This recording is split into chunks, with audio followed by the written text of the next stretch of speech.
Hello, my friends. Hey, we just had a really fun reading last time where Aslan came into the castle. Whose castle? The witch's castle. And he turned all the statues back to life. What a beautiful thing that was. And Susan and Lucy were with him and saw it all happen. And they met Mr. Tumnus. They got to see him back to full glory. And they saw the giant who knocked down the walls and let them get across. And so here's where we ended.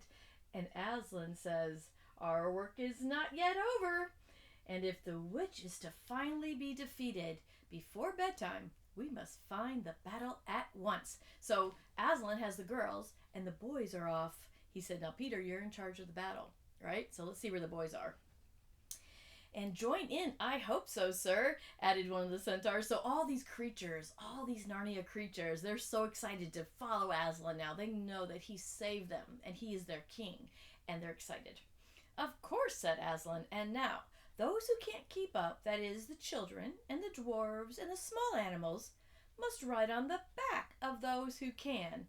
That is, the lions, the centaurs, the unicorns, the horses, the giants, and the eagles." How fun would that be to jump on if you were one of those small creatures like a bunny rabbit? Could jump on the back of an eagle and fly. Wouldn't that be cool? Would you be the big creature or the small creature, do you think? I don't know. All right. And with a great deal of bustle and cheering, they did. The most pleased of all the lot was the other lion. Do you guys remember that other lion? Yep.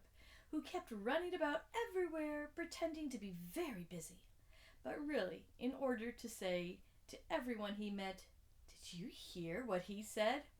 Us lions. That means him and me. Us lions. That's what I like about Aslan. No side, no standoffish. Us lions. That's what I like about him." And I love that because remember that was the lion that was in the statue area in the castle that looked like a museum. And when he woke up, he just did a big yawn like he'd just been asleep. But no, he'd been a statue for a long time. All right. At least is what he kept on saying until Aslan had loaded him up with 3 dwarfs, 1 dryad, 2 rabbits, and a hedgehog. Oh my, that's a lot to carry even if you're a lion. That steadied him just a bit, got him to settle down. "We're all ready." It was a big sheepdog who actually helped Aslan most in getting them all sorted into the proper order. Do you guys know what a sheepdog does?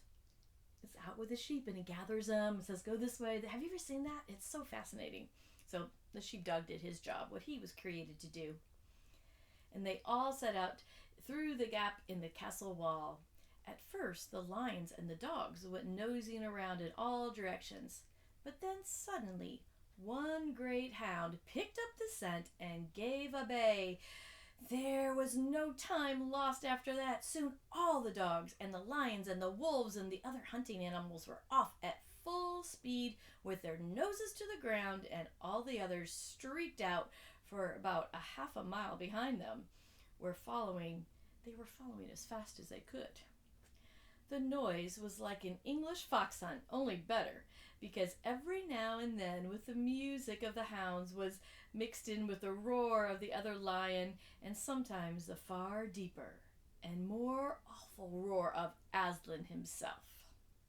Faster and faster they went on as the scent became easier and easier to follow. And then, just as they came to the last curve in a narrow winding valley, Lucy heard above all these noises, all the other noises, a different one, which gave her a queer feeling inside. What do you think it is?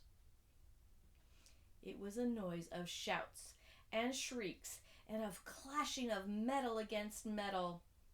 Oh my, I think they found the battle. Then they came out of the narrow valley, and at once she saw the reason.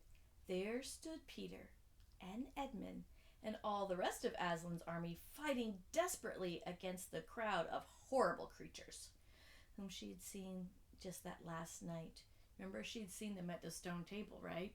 So she knew how awful they were, and they were fighting her brothers. Only now in the daylight they looked even stranger and even more evil and more deformed. There also seemed to be far more of them. Oh my.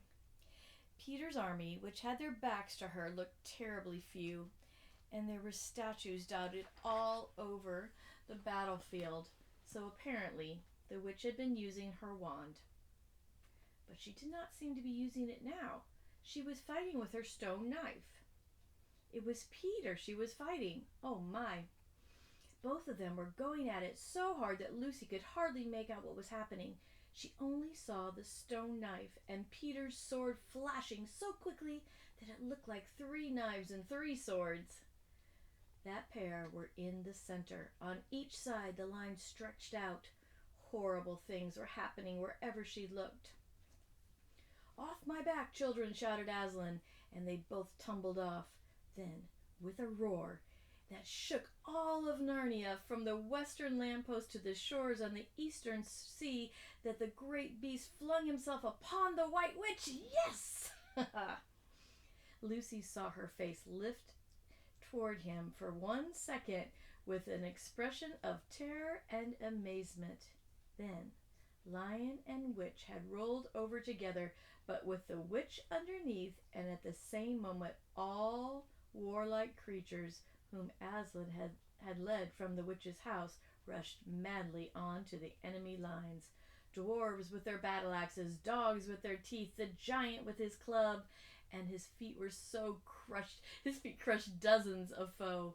Unicorns with their horns, centaurs with swords and hooves, and Peter's tired army cheered. The newcomers roared, and the enemy squealed, till the wood re-echoed with the din of that onset. Wow. The end of a chapter. The end of a battle, do you think? What do you think's going to happen next? We'll see tomorrow. All right.